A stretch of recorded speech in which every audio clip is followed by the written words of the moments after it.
Hello guys, வணக்கம். ஒரு கோயில் ஃபங்க்ஷனுக்கு தான் ஊருக்கு போயிருந்தோம், சேலம் போயிருந்தோம். விடிய விடிய இந்த மருதாணி தாங்க வச்சிட்ருந்தோம். அதில் ஹைலைட்டே இந்த சிக்கு கோலம் தான் எனக்கு ரொம்ப பிடிச்சிருந்தது.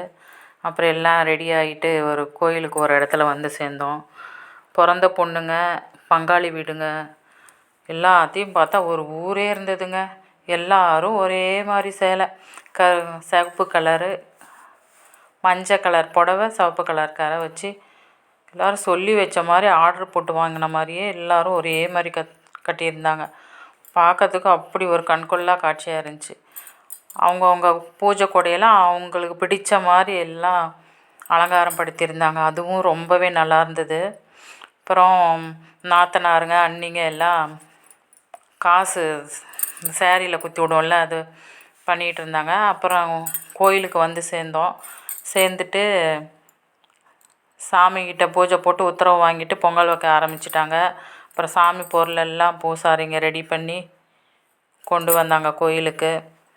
அப்புறம் சாமி உள்ளே இருக்கிற சாமி, அதோட அருவா, கம்பு எல்லாத்தையும் சுத்தம் பண்ணி எடுத்துகிட்டு போனாங்க.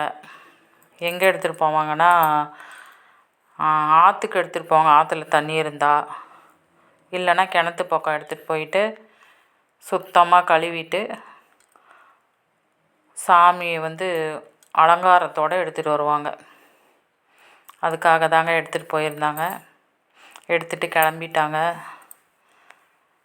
எல்லா சாமியும் எடுத்துகிட்டு இப்போ எல்லாம் கழுவுறதுக்கு, சுத்தம் பண்ணுறதுக்கு கிளம்பிட்டாங்க. அங்கே எல்லாம் பொங்கல் வச்சு எல்லோரும் பொங்கல் வச்சிட்ருந்தோம்.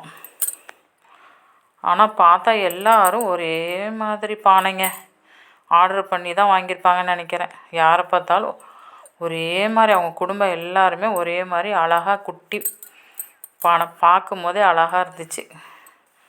இந்த மாதிரியெல்லாம் விசேஷம் பண்ணுவாங்களா அப்படின்னு நான் அங்கே பார்த்து தாங்க தெரிஞ்சுக்கிட்டேன்.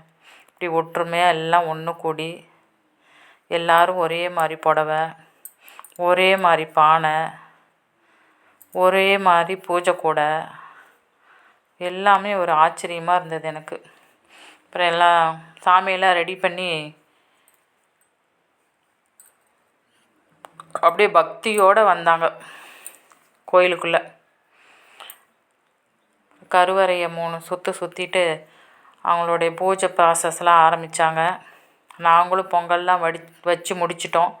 வச்சுட்டு சாமிக்கிட்ட கொண்டு வந்து வச்சிட்டோம். அங்கே பக்கத்தில் அந்த கோயிலை 3 சுற்றி வருவாங்க. அப்புறம் அவங்களோட பூஜையெல்லாம் ப்ராசஸ்லாம் செஞ்சாங்க. அப்புறம் அந்த பொங்கலெல்லாம் படையல் போட்டு எல்லாம் முடிச்சிட்டாங்க. நாங்களும் அவங்கவுங்க கூட பூஜை கூடையெல்லாம் எடுத்துகிட்டு கிளம்ப ஆரம்பிச்சிட்டோம். அப்புறம் கையில் கங்கணம் கட்டுவாங்க பாருங்கள். இந்த நம்ம கோயிலில் காப்பு கட்டுற மாதிரி இது ஒரு காப்பு, கங்கணம்னு சொல்லுவாங்க. இந்த கங்கணம் கட்டின நாள்லேருந்து 10 நாளோ 5 நாளோ இந்த மாதிரி கணக்கெடுத்து விரதம் இருப்பாங்க. கட்டினதுலேருந்து விரதம் இருந்து தான் கோயிலுக்கு வருவாங்க பூஜை செய்கிறதுக்கு. இந்த கோயிலில் முப்பூசை செஞ்சாங்க. இது வீரக்காரன் கோயில், சேலத்தில் கிச்சிபாளையத்தில் இருக்குதுங்க அந்த கோயில். எல்லாம் எடுத்துகிட்டு நாங்களும் ஊருக்கு கிளம்பிட்டோம். அவங்கவுங்க வந்த வண்டியிலே எல்லோரும் திரும்பி அவங்கவுங்க கிளம்பிட்டாங்க. நாங்களும் கிளம்பி வீட்டுக்கு போயிட்டுருந்தோம். அப்போ சேலத்தை பார்த்தா அப்படி ஒரு கூட்டங்க. எந்த கடை பார்த்தாலும் கூட்டம். ஜேன்னு எந்த கடை பார்த்தாலும் ஒரே கூட்டமாக இருந்ததுங்க. பார்க்குறதுக்கே ரொம்ப நல்லா இருந்துச்சு. இது நம்ம ஊர் சேலமா? இவ்வளோ ஜனத்தொகை அதிகமாகிட்டாங்க, கடைங்க நிறையா ஆயிடுச்சு.